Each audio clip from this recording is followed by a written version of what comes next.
Prime Minister tonight, George, bluntly, faces the most perilous evening of his time in Downing Street. Others around the cabinet table can now determine for how long he carries on as Prime Minister. We've had 2 resignations.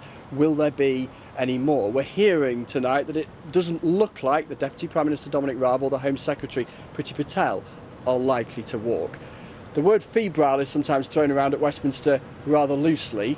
Tonight it'll define the mood here as MPs on the Conservative side and those in government grapple with whether they want to keep Boris Johnson or get rid of him. All right, Chris, for the moment, thank you very much. And we will, of course, go back.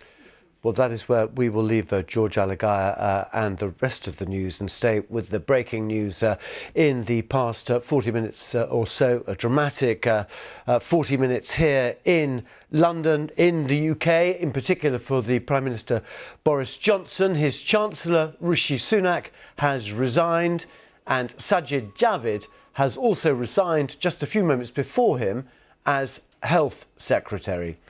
Earlier, as we've heard, the Prime Minister admitted making a bad mistake in appointing the MP, Chris Pincher, to a government job, and he apologised to those who'd been affected by the decision. He told the BBC that in hindsight it was the wrong thing to do. Mr Pincher resigned as Deputy Chief Whip, that's a government position, involved for party discipline after a campaign of sexual misconduct, and he's now been suspended from the Conservative Party. The issue, though, facing the Prime Minister, the issue facing the government is integrity. Who is telling the truth and when is the truth being told?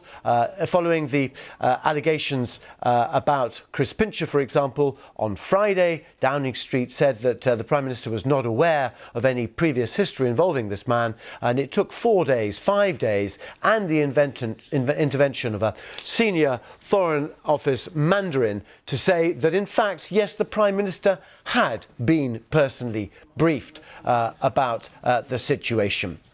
We've just had this reaction as well from Sir Keir Starmer, the leader of the opposition, and he has made a forceful intervention, of course, about what has happened in the past few minutes.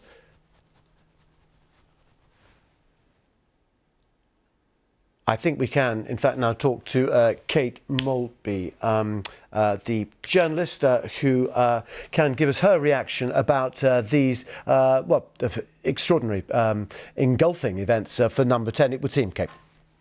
Yes, I mean, this is an extraordinary